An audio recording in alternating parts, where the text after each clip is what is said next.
So I don't know. There's a million answers to all of these problems. Yeah. It But I sounds think like, that, yeah, go ahead. oh no, I was just going to ask, it sounds like, has your primary care been the person you've really had these battles, maybe isn't the right word, but No, it's ongoing been all, struggles with? it's been all of them because Partners Corporate made that decision with their dispensing of opioids for pain. Mm. This is a corporate-wide problem. Well, I'm going to call it a problem, yeah, because they make you feel Mm-hmm. like you're a junkie. Right. When I had to And go to pallet, yeah, go ahead. I was gonna, like, how do they make you feel like a junkie? Like, what pieces of their policy do? Well, again, this is my experience. I don't know if you're going to get the same thing. I had to go to palliative care in Mm-hmm. order just to address the situation of pain from cancer and cancer treatment. Mm. And it was about a 4-hour interrogation Mm. where it was me and a couple of doctors closed up in a little room, and they wanted to know, were my parents possibly junkies? Did it run in the family? Would I agree to having a drug urinalysis done? And I was like, Mm. at the time I think I was like 67, 68. And I said, I've never had one of those in my life. Right. And and I really did get angry at this guy too. And I just said, so you think that I've been coming here for the last 3 years, basically going through chemical castration, because in order to cure prostate or to get a handle on prostate cancer, they have to kill all the testosterone in your body. And so that means that, what do they call that axis? The pituitary, Yeah. hypothalamus, thyroid, Yeah. adrenal, and prostate axis. So all of that has to be shut down. And so you think I went through chemical castration and lost the ability to have sex and to possibly and be a male just so that I could come in here 3 years later and say, I really need something for the pain? I said, you're insulting. Mm. And he said, well, we have to do this. We have to do this because this is a protocol. I said, well, I think your protocol is insulting. I think it's dehumanizing. Mm. I think it makes me feel like I am being scrutinized just because I need some relief. Yeah. And not for a long time. I don't think any drug should be given to a person open-ended. Even if it's something you're going to be on for the rest of your life, somebody needs to check it up periodically. Right. I mean, if that had happened to me, if that were the case with me, I probably would not have ended up on the 4 medications that I have to tell you. I found out that people commit suicide by serotonin toxicity. And it's Mm. getting big out there. Mm. Like I said, I can see why they would want to commit suicide, but I said, I didn't realize that you can die from serotonin toxicity. And they said, oh yeah. Mm. So, When did that happen? When did the palliative care, the forced palliative care visit happen? I think that was like 2018, 2019. Okay. And And have I you had to actually, follow up with them since then? um, yes, because again, I went to see my primary care doctor. I said, I want to be able to get some sleep. Mm-hmm. I'm not looking for a long-term course, but I can't do it myself anymore. I cannot do it anymore because I cannot pull myself up. I have nothing left in the gas tank. Mm. I have no more energy. I have no more mindfulness.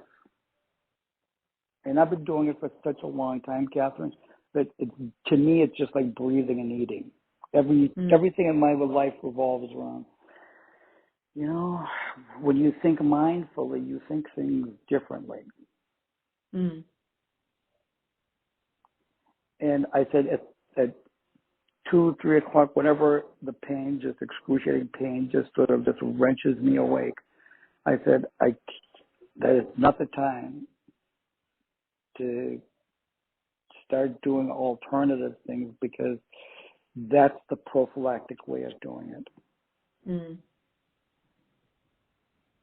Right. You know, it's almost along the principle of holistic and homeopathic healing, where the actual element that you're taking that is going to benefit you is such an almost untraceable percentage in the volume of, you know, whatever drug it is that and by drug I'm using that as the alternative term and not the medical professional term. Mm-hmm. Uh, because your body doesn't need that much of Mm-hmm. anything. Your body's pretty good at figuring things out, but sometimes it does need a little help. Right. And so that's where the conversations have been going on for probably the last 2 years, 3 years. Mm. I mean, friends of mine who, I mean, you know, I'm starting to kind of get my act together more and get out, but I couldn't even get out to see people. And people that saw me just said, I can't believe they're doing this to you. Mm. And by them, the medical profession, I said, I can't do anything about it. Mm. I don't have the energy. And when I did complain about it to the patient and family liaison, Mm-hmm. what that it resulted in a letter from the hospital's attorney, in essence saying, if you don't like the treatment here, we will be more than happy to provide you the names of other institutions, cancer institutions, that might better suit your needs. Mm. And I said, you guys totally misread this, Mm. because I was advocating for the next person, because I kept thinking, I'm a pretty tough guy. Right. I've been through a lot in my life, you know, just work-wise, etc. That there isn't too much that phases me. I said, but this knocked the wind out of me. To have to go Mm-hmm. begging for pain relief and to be denied, Mm. because it wasn't acute today, because it's not chronic, because it's not thick. It's not thin. Go talk to this doctor. Well, we can't help you. Go talk to that doctor. And they just make you run around. They wear you down. It's like trying to get the cable company to do something for you.